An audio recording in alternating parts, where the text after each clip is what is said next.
ju ftoj në këtë mision të vazhdojmë betejën tonë si misionar. Ja ku jemi. Gjysmë e kaq sa jemi këtu për 46 javë rresht, Erion Velin, Lali Vjellsin, e nisëm atje ku e ka vendin.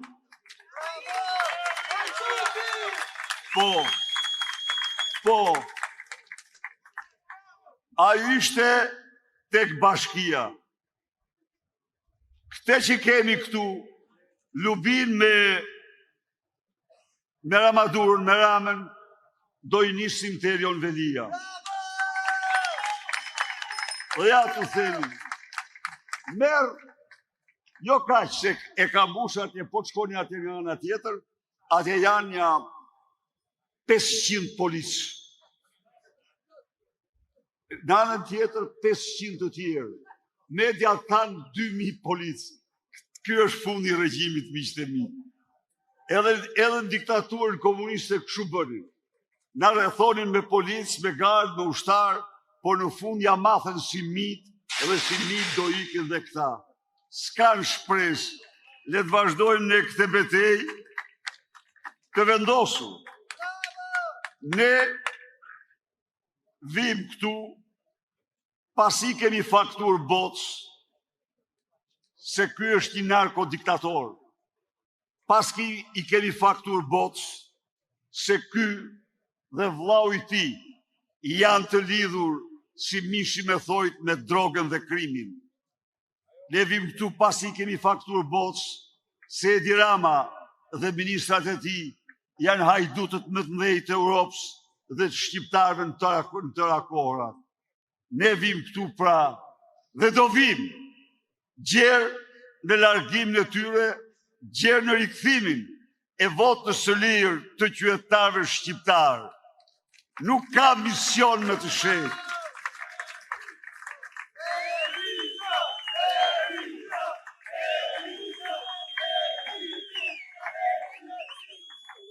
Nuk ka mision më të shejtë.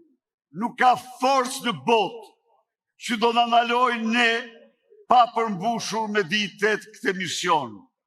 Edhe njëherë, nderimin më të madh për ju, burra dhe gra, që keni 4 vite, të angazhuar në çdo betejë, të angazhuar në beteja ndër më të vështira, por që i fituat, triumfuat mbi çdo të keqe, mbi çdo forcë, mbi çdo armik të pluralizmit politik në Shqipëri dhe qëndroni sot si dëshmitar, si misionar të vendosur për të rikthyer në Shqipëri votën e lirë.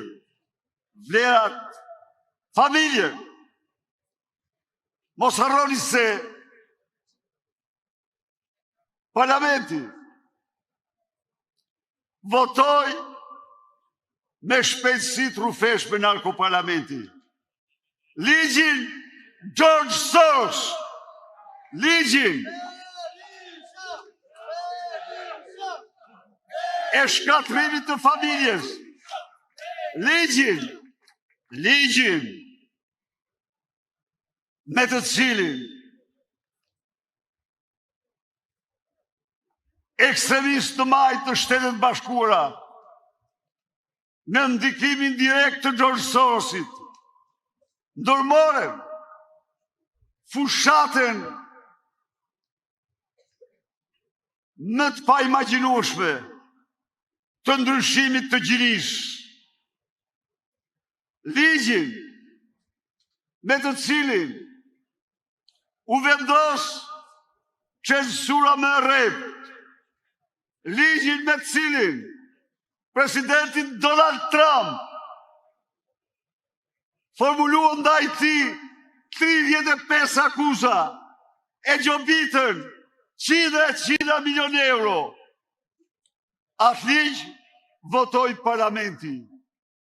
Atë ligj shqiptarët s'do ta pranojnë kurrë, sepse ai ligj është përbërja familjes, po u shpërbë familja, Shqipëria shpërbëhet, kombi shpërbëhet, zhduket, si që janë zhdukur kombet histori. Ndaj dhe ne sot këtu jemi, të betur, se atë ligjë s'do e prenojmë kur, se familja shqiptare do mbetet institucioni më i shejt, i çdo shqiptari. Familja shqiptare do mbetet institucioni më i shejt, i kombit shqiptar dhe i Shqipërisë. Kjo familje, këte komb e ka sjellë gjendit të sotme nga lashësia. Kjo familje, këte familje, Edi Rama dhe Lubia kërkojnë të shkatrojnë. Kjo familje do mbrohet me çdo çmim. Do mbrohet me çdo çmim, do mbrohet me çdo çmim.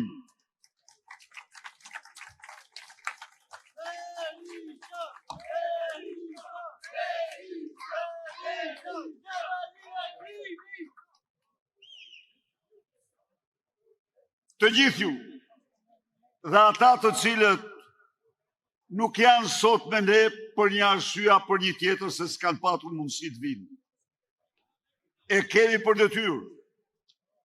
Tulemi me çdo shqiptar.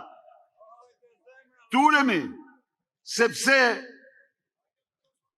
platforma parlamentare qytetare është platformë e qytetarëve shqiptar, demokrat pa parti, por dhe socialistëve që e duan familjen, që e duan Shqipërinë, që e duan vendin.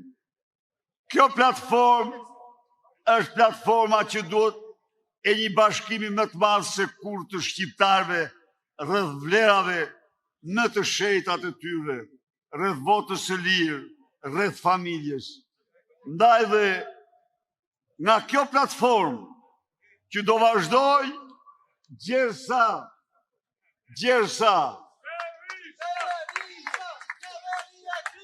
Rama dhe Belinda të shporën nga i vend,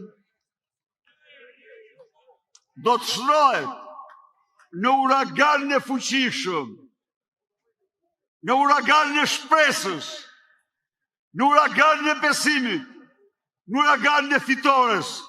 Rrofsh ju, rrofsh opozita, rrofsh Shqipëria. Nderuar qytetar, mirëmbrëma, të rinj, të reja, qytetar, demokrat, qëndrestar, që keni ardhur sot në këtë foltore të parë parlamentaro-qytetare, e cila për 1 minutë do duhet marrë një shpjegim për gjithë ata që na ndjekin, që janë këtu, por ata që sonte në mbrëmje duke filluar nga orët e vonat natës, do të helmohen në mënyrë permanente nga mediat e regjimit për organizimin, për pjesëmarrjen, për njerëzit, për mesazhet e shumë çështje tjera. Arsyeja pse kjo foltore doja dali është se kemi 2 precedent. Mos harroni foltoren e parë në shtator të vitit 2021 kur Shqipëria kërcënohej të liej pa opozit. Ishte një foltore e parë e drejtuar nga doktor Berisha që riktheu shpresën në Partinë Demokratike dhe ja doli të shpëtoi opozitën vetëm brenda 3 muajsh. Ishte një foltore që nisi me 1/100 e njerëzve që janë sot prezent këtu dhe përfundoi në kuvendin kombëtar të rithemelimit Partisë Demokratike në stadiumin kombëtar Air Albania, të mbushur si kurrë më parë, dhe ja doli t'i rikthejë shpresën qytetarëve dhe të mbajnë këmbë Partinë Demokratike. Ka një precedent të dytë, dashur miq. Në 14 maj të vitit 2023 u organizuan zgjedhjet më të pabarabarta që janë mbajtur ndonjëherë në Shqipëri, ku kandidatët e Partisë Demokratike garuan pa fonde, pa mbështetje, pa komisioner, pa gjysmën e numëruesve, pa minutazh mediatik, pa emrin e kryetarit tyre në fletën e votimit, dhe morën 500.000 vota.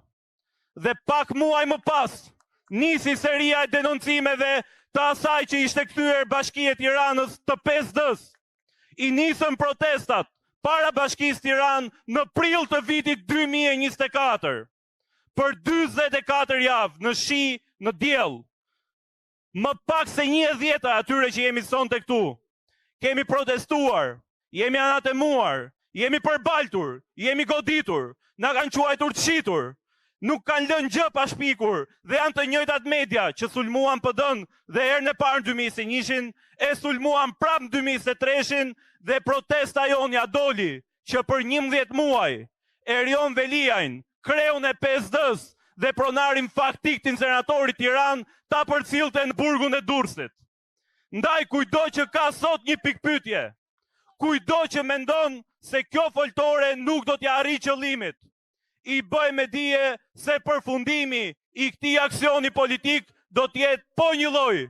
Belinda Balluku dhe Edi Rama do të shkojnë ke miku i tyre Erion Veliaj, sepse ne këtë protest nuk do ta ndalim, sepse në këtë foltore do dalin të gjitha ato të vërteta, të cilat në 2 muaj me radhë në parlament na janë mohuar. Na janë mohuar interpelancat, është mohuar mocioni me debat dhe për çfarë do thoni ju? Për mungesën e ilaçeve ke onkologjiku. Janë mohuar komisionet hetimore. I është mohuar e drejta për të folur deputetëve të opozitës. Është vendosur një rekord i paprecedent, ku është përjashtuar kreu i Partisë Demokratike, Doktor Berisha, për një deklaratë të dhënë jashtë ambientit parlamentit. Dhe askush nuk ka folur, as nga ndërkombëtarët dhe as nga këto mediat, që çdo natë na tregojnë se qeverisë keq PD-ja, se vjet shumë Edi Rama ka 12 vite. Ndaj dashur miq, unë në radh parë falenderoj çdo që ka ardhur sot në këtë protestë, të thritur në kohë rekord. Dhe ju japim fjalën që një lloj, siç nuk jemi të rrequr në kauzën e Bashkisë Tiranë, një lloj si faktuam para çdo qytetari i Tiranës, atë çka kishim vite që e denonconim. Atë çka e denonconim në media dhe na quanin gënjeshtar. Na padisnin në përgjykata për shpifje. Na linçonin çdo ditë në media.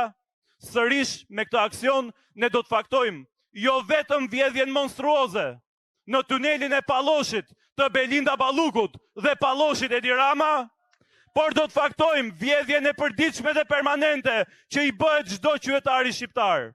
Do të faktojmë dhe diçka tjetër. Dua t'u azoj një status të një gazetari të nderuar, Basir Çollakut, i cili mjeshtërisht ditën e djeshme ka thënë shqip atë që ka thonë mediat më të mëdha botërore sot për kreun e narkoshtetit të parë të Europës, Edi Ramën.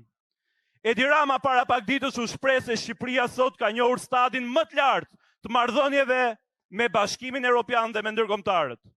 E ndërkohë për t'ia kujtuar Edi Ramës dhe të gjithëve që paguan ai në media, analist, kudo që linçojnë dhe problemin e kërkojnë vetëm kjo opozita, mjafton t'i themi se mediat ndërkombëtare më prestigjioze si Arte, Blast, Bloomberg, Domani, El País, El Mundo, Follow the Money, Huffington Post, Infobay, Inside Over, Inside Crime, Irpi Media, La Press, La Via Libera, Milano Today, Nova Radio, New York Times, Osservatorio Balkani, Radio France, International, Rai 3, The Sun, Politico, Washington Examiner dhe Washington Post e pasqyrojnë Shqipërinë si narkoshtetin e parë të Europës. Të dashur demokrat qendrestar, i keni dhënë provat se jeni idealistët e fundit mbetur në këtë vend, po i keni dhënë provat se shpëtuat një herë opozitën dhe bashk do shpëtojmë Shqipërinë nga kjo e keqe e madhe që quhet Edi Rama dhe Belinda Balluku. Ndaj unë ju ftoj çdo javë të vim së bashku këtu për të thënë vërtetat e mëdha që nuk kanë kurajo, as njerëzit e kapur, as politikanët e kapur, as mediat e kapura. Faleminderit gjithëve dhe do shihemi në protestën e radhës. Fitore, fitore, fitore!